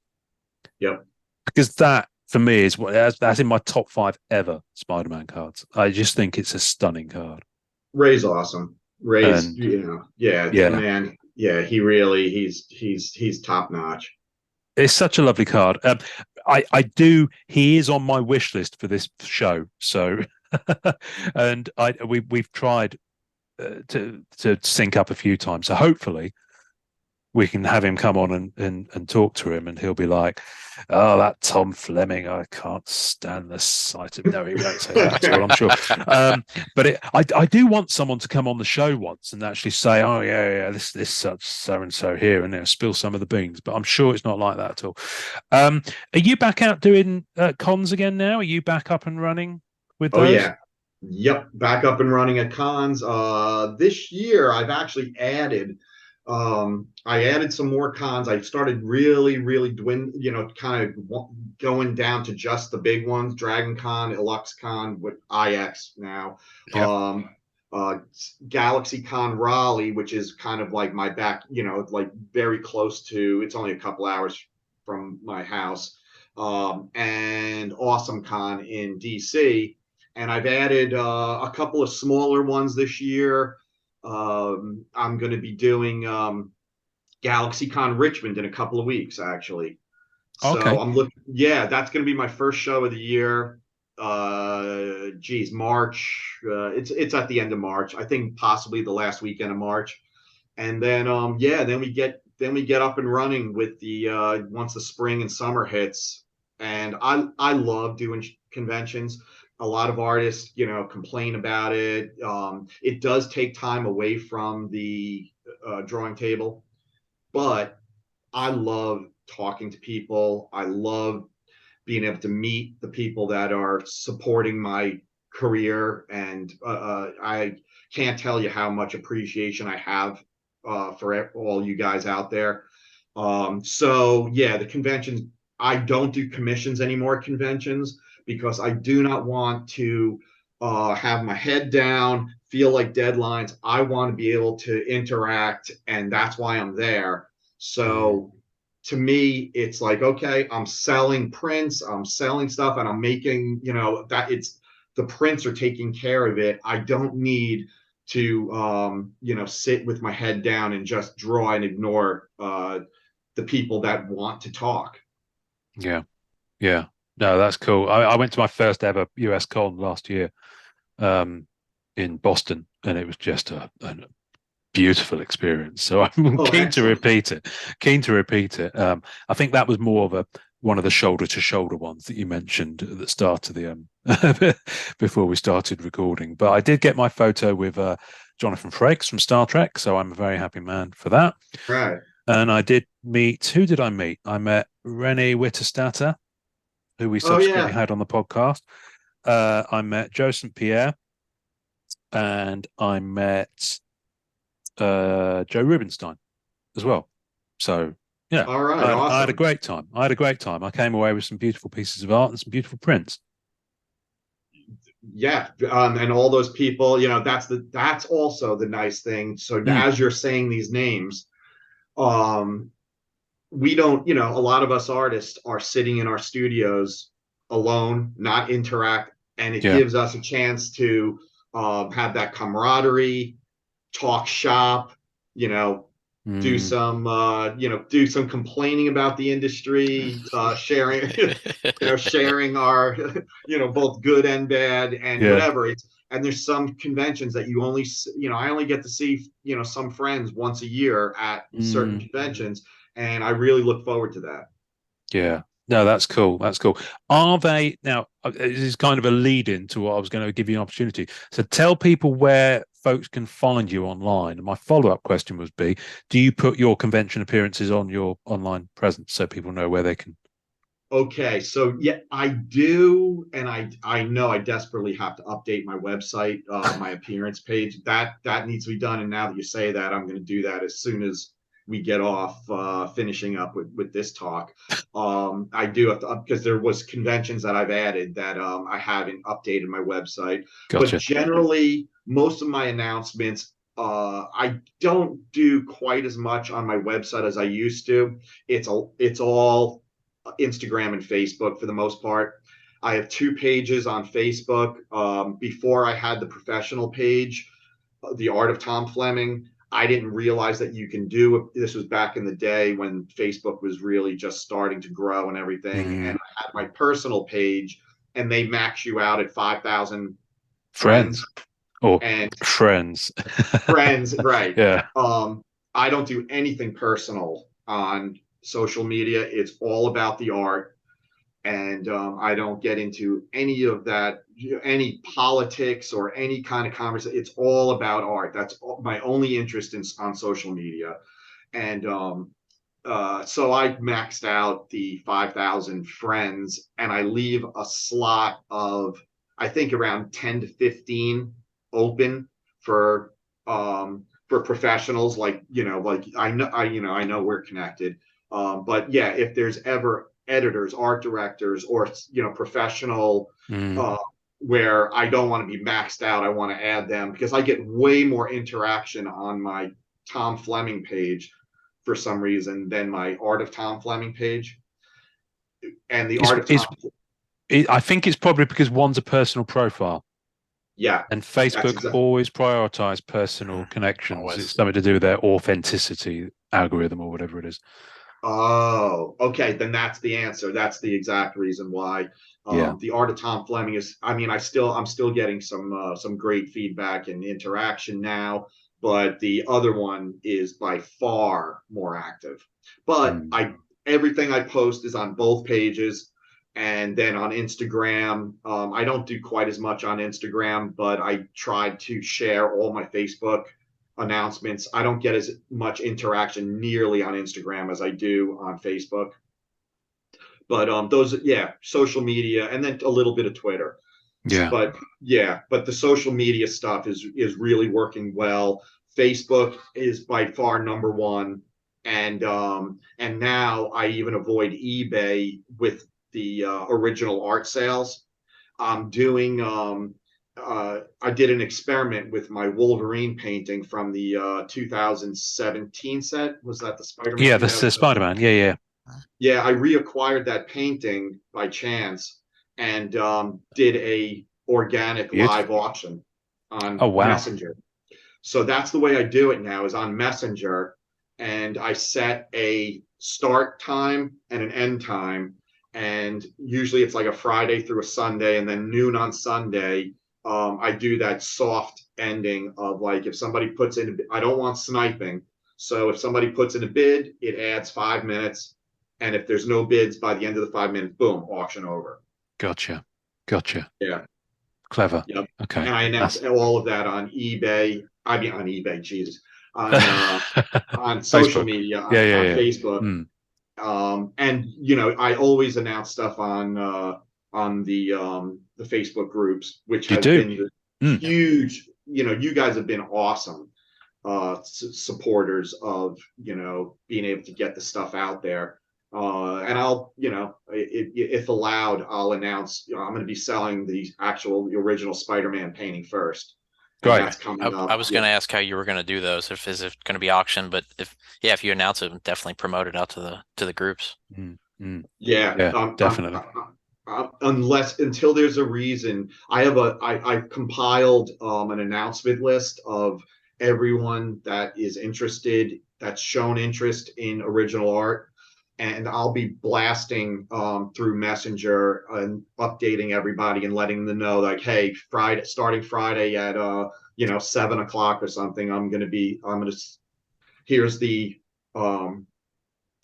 base bid that I'm starting with, and then anybody interested can bid. And every time I get a bid, I'm going to update everybody that puts in a bid and give the option of doing it that way, because eBay is just getting too much. Their fees are killing us. You pay a fee for the final listing fee. You pay PayPal for there. It's like, after I paid, I think I sold the Hawkeye piece for this set on eBay prematurely, and I think I lost like 14 or 15% at the end of the day. Yeah, it's about 15%. Yeah, and it's crazy. Yeah. So that's what I said. Try to be, I want everybody to understand that sometimes it's not ideal for the collectors, but we have, like, it's so important for us to be able to make a living doing this. And it's been so many years of underselling my art that I'm watching this stuff that I sold for nothing years ago in 2017 and 1995, where it's being sold for 5-10 times the amount that I sold it for. And and I'm all for that. Good. I mean, you guys supported, and I sold the stuff. That's how I made a living. But now I'm at a little bit more leisure where I can hold on to it and actually get, and get the value that I need to get to make a living these days. Yeah. So there's a practicality, there's a Sure. passion and a practicality that have to kind of come into balance with this stuff. Yeah, makes sense. And also the time it takes to do it. Yeah. Yeah. If you've Yes. got 9 And pieces, it's bad enough. But if you're doing, who was it? Last week we were talking to Dave Palumbo, and it was crazy. I think he did his original artworks for Masterpieces 2020 in batches, but that was still quite a bit of work. It was 135 paintings, but minus the couple that he gave away and kept, and it was over like 10 weeks, 10 at a time. And Yeah. but it's, that was the only way to do it. It's a lot of work to get out there, and you don't want to let it linger, but you also don't want to sell it too fast. So that's where I'm at now, is realize that, like, I've been told that it's beneficial to actually wait for the set to be released before selling the original art, because then there is a published value.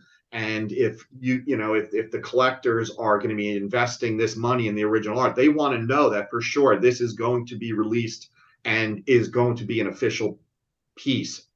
So I understand that. So this is the first set that I've ever waited to release the original art, or at least most of it, after the release date. And yeah, we painted this stuff in 2020. So it's been 3 years of sitting on this work and chomping at the bit of, like, my God, people asking for it and having to put them off. And I feel terrible doing it, but it's an experiment. What can you do? And what can you do? Yeah. So yeah. God, finally. I think you're right too, Tom, because you'll be amazed, especially with a character like Spider-Man. Some of these limited parallels of Spider-Man will see high free figure numbers. The printing plates will be up there as well. Yeah. So, you there are schools of thought in the hobby. Everyone's got different tastes and different values, but you consider the fact that some sketch cards by, for example, let's use Joe Jusko as an example. He doesn't do many sketch cards. He did a few for Masterpieces 2016. He's admitted on this podcast that they're not his favorite things to do. But you could buy one of his sketch cards. You could also spend the same amount of money commissioning him to do a bit of work. So, it's crazy, when you think about that value.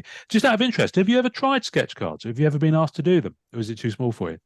Okay, so the sketch card thing, I have back when sketch cards started, I believe, and I could be off on this, but Rittenhouse Archive was one of the first places that started doing those sketch cards, and they did like Star Trek and other themes. And they had the Marvel license.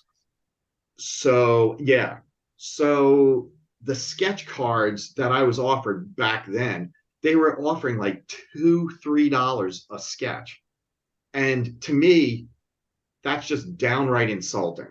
Like, original art for $3, and they're like, but you could do 100 of them. And I'm like, yeah, 100 sketches for $300. Like, that is complete. Now I understand that there's young artists, up and comers, that want to get that brand, the Marvel brand, and they want to say, like, yes, I've done Marvel work, and that makes sense because everybody has to pay their dues and stuff. But financially, and I know things have evolved and changed. Sure. So I hope I'm not speaking out of turn, because I know things are different now.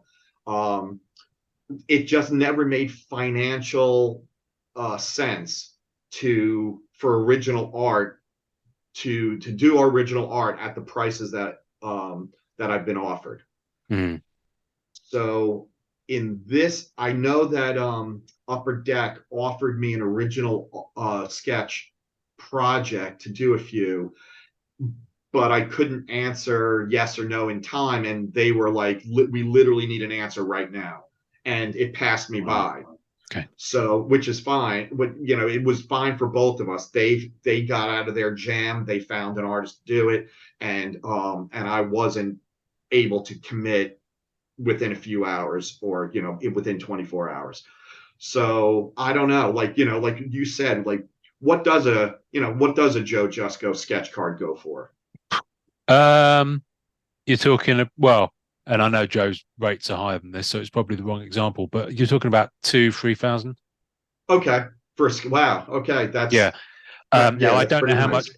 I don't know how much. Obviously, he was paid. It would have been a different deal than a sketch card artist because obviously he's a set creator. So I think it was like a bolt on to the contract, I guess. But if you're working on sketch cards, I think the rates are still pretty low.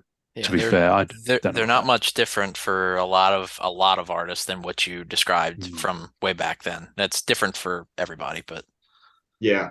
Okay, so I think the value now is because I know they give you a small handful of artist blank proofs. cards that you can Yeah. sell to yourself. Yep. And if they're selling in the thousands, that changes everything, because now you have a significant paycheck to one, take care of Upper Deck, who has been really good to me, and I don't want there is there I have no complaints about the way they've treated me. It's very, very much the opposite. So if that's going to help them out, then and make sense for me, I'm for it. It just got to make sense for everybody, and sketch cards never did make sense for me in the past. So I'm open to hearing about other other options, and what they offer now. Hopefully they'll be listening to this and furiously scribbling down and going, right, get Tom on the phone. Get Tom on the phone. Yeah, right. Yeah. Let's see if we can thrash out a deal. Yeah. And it's it's all good.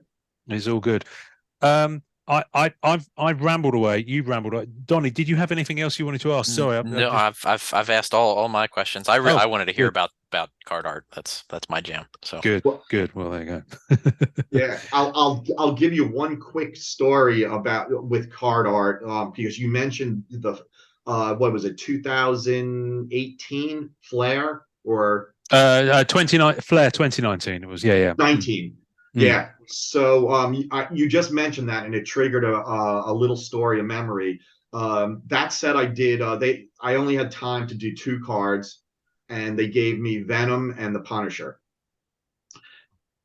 Of course, right at the time of the cards being done and the deadline really coming up to hit me, I live in North Carolina, and Hurricane Florence was coming in as my deadline approached, and I literally started working around the clock because I knew my power was going out, and finished Venom the day the hurricane hit.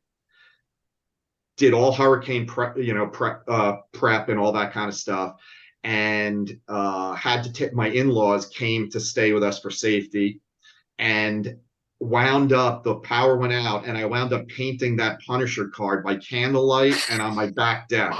Goodness. So, talking about deadline challenges, it was a horrific hurricane that lasted like 4 days.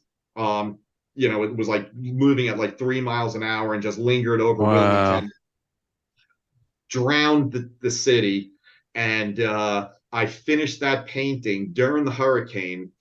I live by the airport, so my power came on one of the first neighborhoods in Wilmington. The power came on momentarily.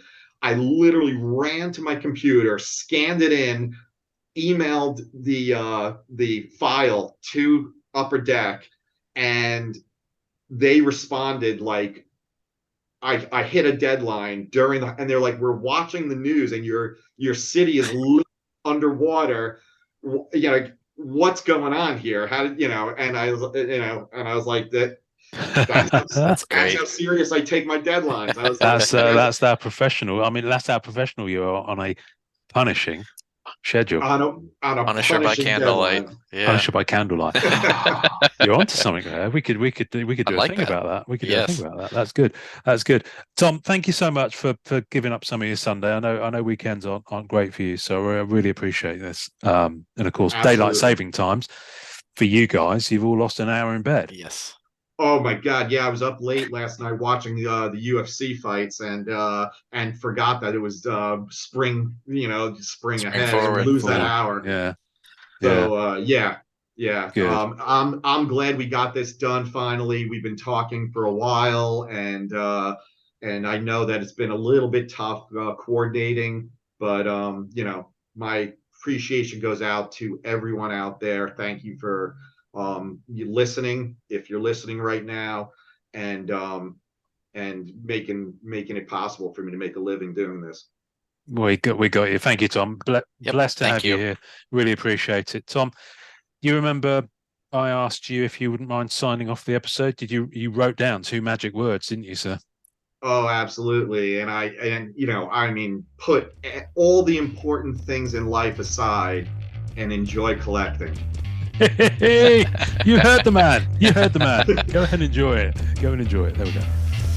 Thanks for listening to the Marvel Card Collectors Podcast. Tasting notes and visuals for each episode can be found on our Facebook page. We're on most social media at the MCC Pod, and you can also watch the video of each episode recording on our YouTube channel. Leave us a voicemail via our home on anchor.fm/MCCP. We're also on iTunes, Spotify, and all major podcast platforms. Please take a second to subscribe, like, and review our show wherever you find us. Our Facebook community is at MCCW Marvel Card Collectors Worldwide and MMC Marvel Masterpieces Collectors. The great music we use on our audio version is called Rocket Power by Kevin MacLeod. Thanks to the collectors, artists, and creators who support the Marvel Cards Fan Collective. We'll see you next time, and remember, it's a small hobby but a fun one. Make mine Marvel and enjoy collecting.